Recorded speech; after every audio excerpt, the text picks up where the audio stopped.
ആ ഇതിലേട്ടാ എന്താ മൊയ്തു തനി അസുഖമായിട്ട് ഇങ്ങനെ കറങ്ങി കിടക്കണേ? എനിക്ക് രോഗമൊന്നുമില്ലല്ലോ.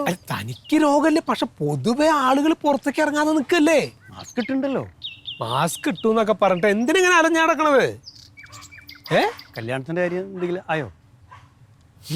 കല്യാണത്തിന്റെ കാര്യം മനുഷ്യനെ എങ്ങനെ ജീവിക്കേണ്ടതെന്ന് അറിയാത്ത കാലത്താ കല്യാണത്തിന്റെ കാര്യം. ഇതിന്റെ ഇടയിൽ കൂടെ ഇനിയിപ്പോ കല്യാണം കൂടി നടത്തണല്ലോ. എന്റെ പൊന്നു പോയതോ, ഞങ്ങൾക്ക് ഈ 10 ആളുകൾ വെച്ചിട്ടൊന്നും കല്യാണം നടത്താൻ പറ്റില്ല. മാത്രല്ല ചെറുക്കന്റെ ഒരു മുത്തശ്ശൻ ഉണ്ടല്ലോ, അങ്ങേര് തീരെ സമ്മതിക്കണില്ല. അല്ല ശരിയേട്ടാ, അതല്ല ഈ 5-6 ആൾക്കാർ 50 ആൾക്കാരെ വരെ ഉൾക്കൊള്ളിക്കാന്ന് പറയണ്ടല്ലോ കല്യാണം. ഏടോ മൊയ്തു, ഈ 50 ആളുകൾ എന്ന് പറഞ്ഞാൽ ഞങ്ങളുടെയൊക്കെ കുടുംബത്തില് ഒരു ടീമിനെ വിളിച്ചു കഴിഞ്ഞാൽ ആ സെക്ഷൻ മുഴുവൻ വിളിക്കണം. അങ്ങനെ നോക്കുമ്പോ തന്നെ ഒരു 500 പേര് ചുരുങ്ങിയതുണ്ട്. പിന്നെ എങ്ങനെ വിളിക്കുക? അത് നടക്കണ കാര്യമല്ല, ഒന്നും നടക്കില്ല. ഇനിയിപ്പോ ഇതൊക്കെ മാറട്ടെ. അല്ല മാറാന്ന് പറഞ്ഞാൽ ഒരു കൊല്ലത്തേക്ക് പിന്നെ നടക്കണ്ടാവില്ല കേട്ടോ. മതിയല്ലോ, എന്തിനപ്പോ തിരക്കൂട്ടണത്? അങ്ങനെ പറയില്ലെങ്കിൽ ഞമ്മക്കൊക്കെ ജീവിക്കണ്ടേ.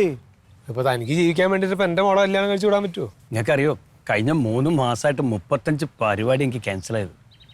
ആകെ പൊട്ടി പാളീസായിട്ട് നിൽക്കുകയാണ് ചെയ്തിട്ടാ. വീട്ടിലാണെങ്കിൽ അതിലേറെ കഷ്ടപ്പാടാ. ഭാര്യ ഈ മാസം പ്രസവമാണ്, അവൾക്ക് ഒരുപാട് ചെലവാണേ. ഞാൻ തന്നെ ഒന്ന് കാണണമെന്ന് വിചാരിച്ചിട്ട് ഇരിക്കുന്നു പോയത്. എന്തേ? അല്ല, ഞാൻ കുറച്ച് അഡ്വാൻസ് തന്നിരുന്നല്ലോ. അപ്പോ ഇതൊന്നും ഇപ്പോ തൽക്കാലം കൊണ്ട് നടക്കാനുള്ള ഒരു വട്ടം കാണാനില്ല.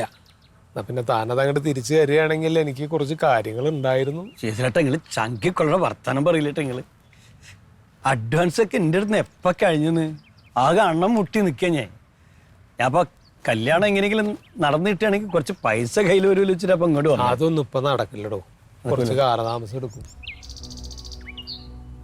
എന്നാ പിന്നെ ഞാൻ പോട്ടെ ചേട്ടാ.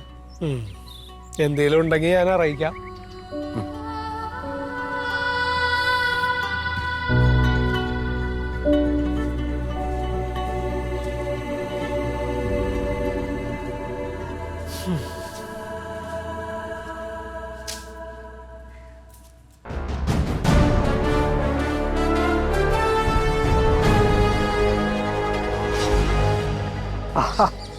ഇല്ല ശിവദാസേ, നമ്മൾ അങ്ങനെയൊക്കെ നടത്തുവോ നിങ്ങളെയൊക്കെ വിളിക്കാതെ? ആഹാ ഇല്ല, ഇത് കഴിഞ്ഞിട്ടേ ഉള്ളൂ. എന്തായാലും ഇത് കഴിഞ്ഞിട്ടേ ഉള്ളൂ. ഇത് തന്നെയല്ല, അവരുടെ വീട്ടുകാർക്കും അത്ര താല്പര്യമില്ല ആളുകളെ അറിയിക്കാതെ ഒന്നും അങ്ങനെ ചെയ്യാനേ.